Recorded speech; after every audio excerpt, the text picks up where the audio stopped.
Bonsoir à tous et merci beaucoup d'être présents dans notre émission de ce soir. Je pense que vous avez été nombreux à lire les rapports des Nations Unies. Je pense que peut-être qu'il y en a quelques-uns qui n'ont pas lu. Ce n'est pas un problème qui a été fomenté par les Congolais ou bien certaines personnes de la RDC. Non.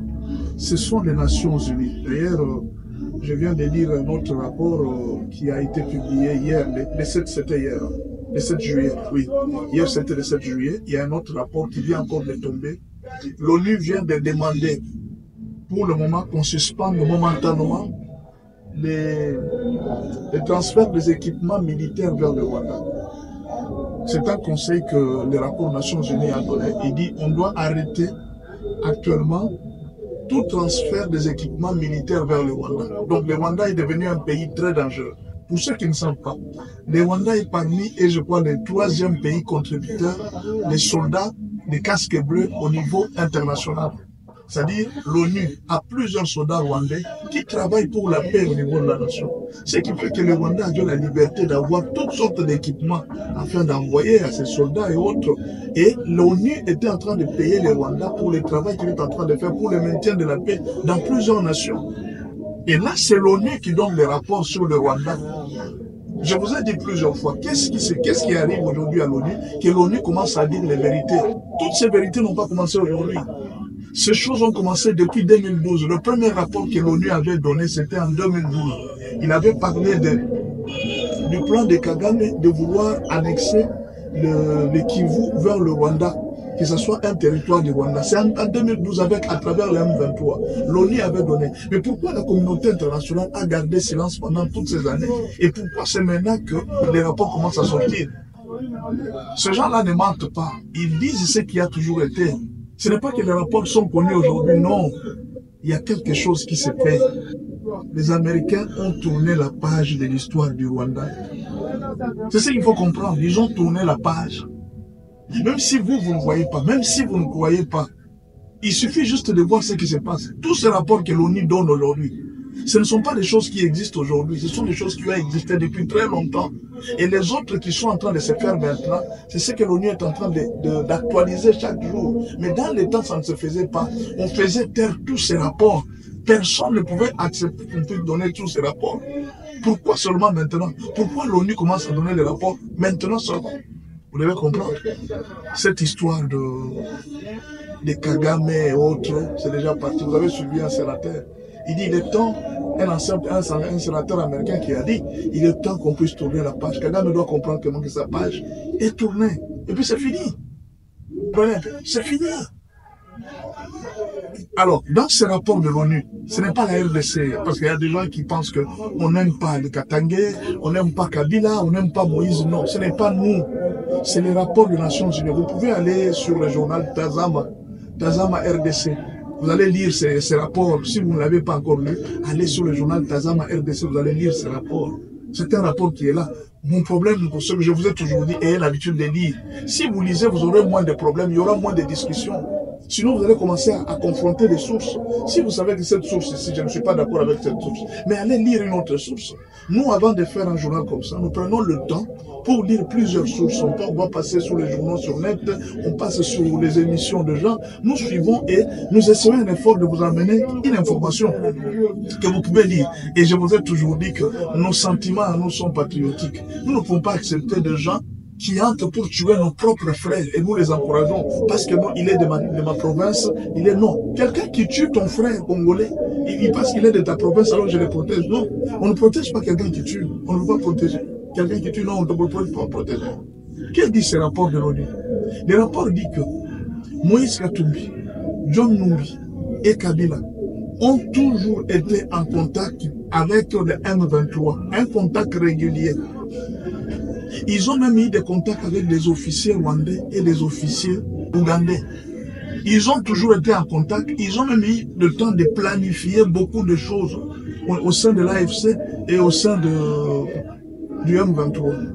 On dit même ici qu'ils ont tenté, ils ont récupéré plusieurs factions de Wazalendo Quand les M23 a commencé à avancer, ils ont récupéré plusieurs factions de Ouazalendo qui se sont mis de leur côté pour commencer à combattre la RDC. Vous comprenez? Ils ont mis plusieurs... Alors, ces derniers temps, ça c'est maintenant les récents rapports, ces derniers temps, Paul Kagame a été fatigué de ce que Nanga était en train de faire, parce que Nanga avait les soucis d'aller jusqu'à Kinshasa. Or, ça, ce n'était pas leur souci. Leur souci, c'était juste se limiter au niveau de Kivu, et puis c'est fini. Et c'est quand Nanga a commencé à avoir des ambitions sur Kinshasa que la communauté internationale s'est intéressée. Or, le président Félix Tshisekedi, sur le plan international, est élu démocratiquement. Même si les autres n'acceptent pas, la communauté internationale a déjà accepté que le président Félix Tshisekedi est élu démocratiquement. Or, un président élu démocratiquement, vous ne pouvez pas l'attaquer. Vous ne pouvez pas l'attaquer. Mais alors, ils se sont mis à attaquer. Et c'est ce qui a attiré l'attention. Kagame était un peu fâché, il a dit, dans ce cas-là, on écarte Nanga. La question que je vais vous allez vous poser, vous êtes Congolais, essayez un peu de vous poser et de réfléchir. Réfléchissons un peu. Kagame écarte Nanga, n'est-ce pas? Kagame a écarté Nanga. Ça ne vous peut pas voir. C'est que le commandant de Kagame, ce n'était même pas Kabila. Les commandants de Nanga, ce n'était même pas Kabila. C'était Kagame en personne. Mais là, comment expliquer que quelqu'un qui est dirigé par Kagame, quelqu'un qui est commandé par Kagame, certains Congolais sont en train de l'approuver et de l'applaudir.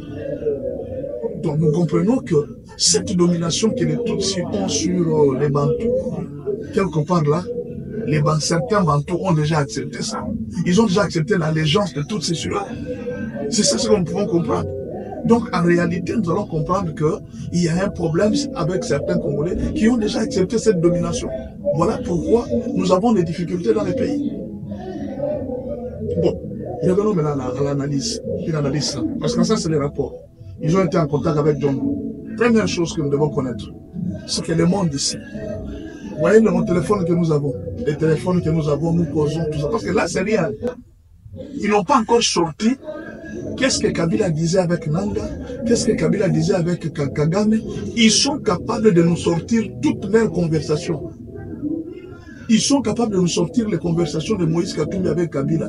Et pourtant, sur le plan politique, ils n'ont jamais affiché qu'ils étaient ensemble. Mais ils n'ont jamais sorti.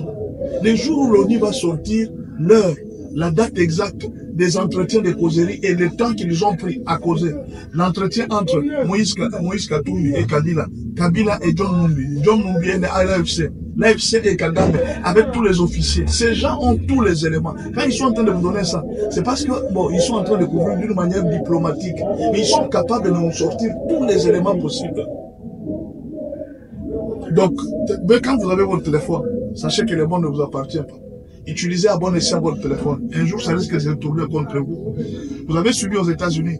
Actuellement, pour avoir le visa, on a inséré aussi notre activité sur Facebook et sur les réseaux sociaux. On va commencer à contrôler tout ce que tu écris sur les réseaux sociaux, tout ce que tu fais sur les réseaux sociaux, pour qu'on te donne un visa. Vous comprenez? Ça, c'est la première leçon que nous devons tirer. Nous ne savons pas demain. Peut-être demain, vous pouvez être malade. On peut vous amener pour les soins aux États-Unis. Vous pouvez me dire aujourd'hui, non, moi, les États-Unis, je n'en ai pas besoin. Bon, c'est peut-être. Mais un jour, tu peux tomber malade et tu peux avoir besoin des États-Unis pour aller te faire soin. Vous comprenez? Il faut faire très attention avec les téléphones que nous avons. On les a attrapés à travers les téléphones, à travers les communications qu'ils ont attrapées à partir de leur propre téléphone. La deuxième leçon que nous pouvons tirer de cette histoire, les M23 eux-mêmes ont dit que nous sommes en train de nous battre pour libérer les Tutsis, les Banyamulenge, qui sont en train d'être marginalisés dans les pays. Dans un pays de 450 tribus, seulement les Banyamulenge sont marginalisés. Maintenant, la question que je me pose, est-ce que Kabila est Banyamulenge? Les Katangais disent que non, Kabila c'est un Katangais. Est-ce que Moïse Katumbi est Banyamulenge? Les Katangais disent que Moïse Katumbi est un Katangais. John Numbi est-il Banyamulenge? Il est du Katanga. Vous voyez? Il est du Katanga. Non, pas du Katanga, du Holomami. John Numbi est du Holomami. Mais là, qu'est-ce que John Numbi a à faire avec la lutte des Banyamulenge? Qu'est-ce que Moïse Katumbi a à la lutte avec les Banyamulenge? Parce que c'est ça la revendication de M23. Nous sommes en train de revendiquer la mort de nos frères Banyamulenge qui sont marginalisés. Mais là, est-ce que Moïse, quand on va vous dire que Moïse Katumbi est Banyamulenge, John Numbi est Banyamulenge, vous allez dire non, vous voulez taxer tout le monde des Rwandais? C'est ça le problème. Vous voyez? À un certain moment, nous devons connaître ce que nous sommes en train de soutenir. Nous ne sommes pas contre les uns ou contre les autres, mais essayons d'être ne fût-ce que patriotes et nationalistes. C'est tout ce qu'on vous demande.